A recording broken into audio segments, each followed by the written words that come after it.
Leitura do CNN. Você rumo ao cartório dos seus sonhos com o notário. Título 3. Dos títulos e documentos de dívida em espécie. Capítulo 1. Do cheque. Seção 1. Das disposições gerais. Artigo 389.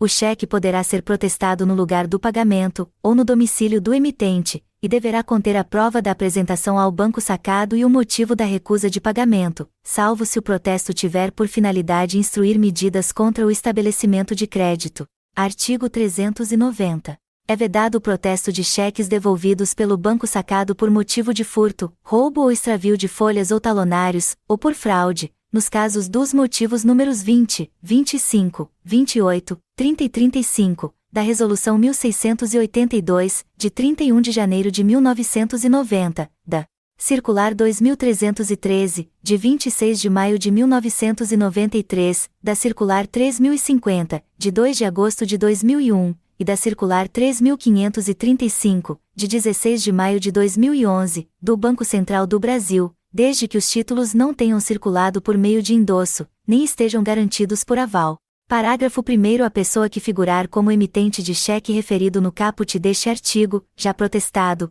poderá solicitar diretamente ao tabelião, sem ônus, o cancelamento do protesto tirado por falta de pagamento, instruindo o requerimento com prova do motivo da devolução do cheque pelo banco sacado. O tabelião, sendo suficiente a prova apresentada, promoverá, em até 30 dias, o cancelamento do protesto e a comunicação dessa medida ao apresentante, pelo correio ou outro meio hábil. Parágrafo 2º. Existindo nos cheques referidos no caput deste artigo endosso ou aval, não constarão nos assentamentos de serviços de protesto os nomes e os números do CPF dos titulares da respectiva conta corrente bancária, anotando-se nos campos próprios que o emitente é desconhecido e elaborando-se, em separado, índice pelo nome do apresentante. Artigo 391. Quando o cheque for apresentado para protesto mais de um ano após sua emissão, será obrigatória a comprovação, pelo apresentante, do endereço do emitente. Parágrafo 1º. Igual comprovação poderá ser exigida pelo tabelião quando o lugar de pagamento do cheque for diverso da comarca em que apresentado, ou do município em que sediado o tabelião, ou houver razão para suspeitar da veracidade do endereço fornecido. Parágrafo 2º. A comprovação do endereço do emitente, quando a devolução do cheque decorrer dos motivos correspondentes aos números 11, 12, 13, 14, 21, 22 e 31, previstos nos diplomas mencionados no artigo 393, será realizada mediante apresentação de declaração do banco sacado, em papel timbrado e com identificação do signatário, fornecida nos termos do artigo 6º da Resolução 3.972, de 28 de abril de 2011, do Banco Central do Brasil. Certificando o banco sacado que não pode fornecer a declaração, poderá o apresentante comprovar o endereço do emitente por outro meio hábil. Parágrafo 3º. Devolvido o cheque por outro motivo, a comprovação do endereço poderá ser feita por meio da declaração do apresentante, ou outras provas documentais idôneas. Artigo 392.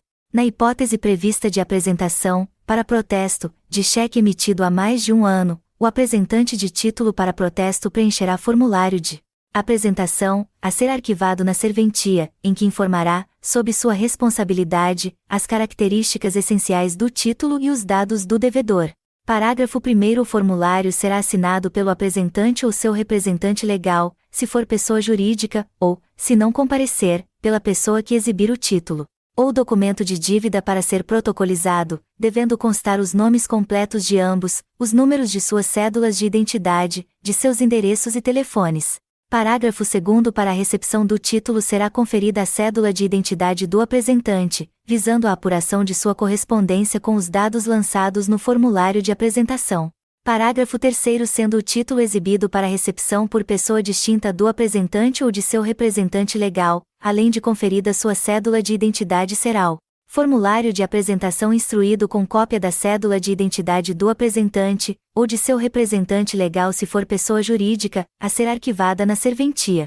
Parágrafo 4º. Onde houver mais de um tabelião de protesto, o formulário de apresentação será entregue ao distribuidor de títulos, ou ao serviço de distribuição de títulos.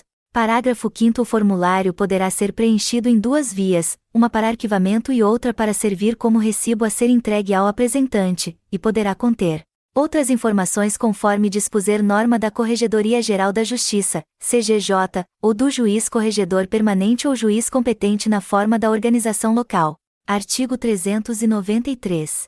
O tabelião recusará o protesto de cheque quando tiver fundada suspeita de que o endereço indicado como sendo do devedor é incorreto. Parágrafo único. O tabelião de protesto comunicará o fato à autoridade policial quando constatar que o apresentante, agindo de má-fé, declarou o endereço incorreto do devedor.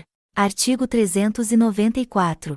Nos estados em que o recolhimento dos emolumentos for diferido para data posterior à da apresentação e protesto, o protesto facultativo será recusado pelo tabelião quando as circunstâncias da apresentação indicarem exercício abusivo de direito.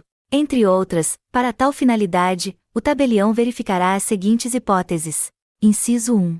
Cheques com datas antigas e valores irrisórios, apresentados, isoladamente ou em lote, por terceiros que não sejam seus beneficiários originais ou emitidos sem indicação do favorecido, e, inciso 2.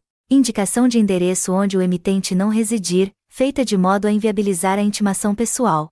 Parágrafo único.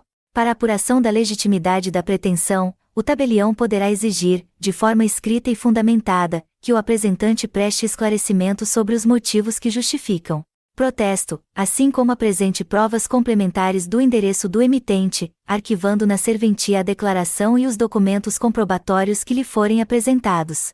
Artigo 395. A recusa da lavratura do protesto deverá ser manifestada em nota devolutiva, por escrito, com exposição de seus fundamentos. Parágrafo único. Não se conformando com a recusa, o apresentante poderá requerer, em procedimento administrativo, sua revisão pelo juiz corregedor permanente, ou pelo juiz competente na forma da organização local, que poderá mantê-la ou determinar a lavratura do instrumento de protesto. Artigo 396. As declarações e documentos comprobatórios de endereço poderão ser arquivados em mídia eletrônica ou digital, inclusive com extração de imagem mediante uso de scanner, fotografia ou outro meio hábil,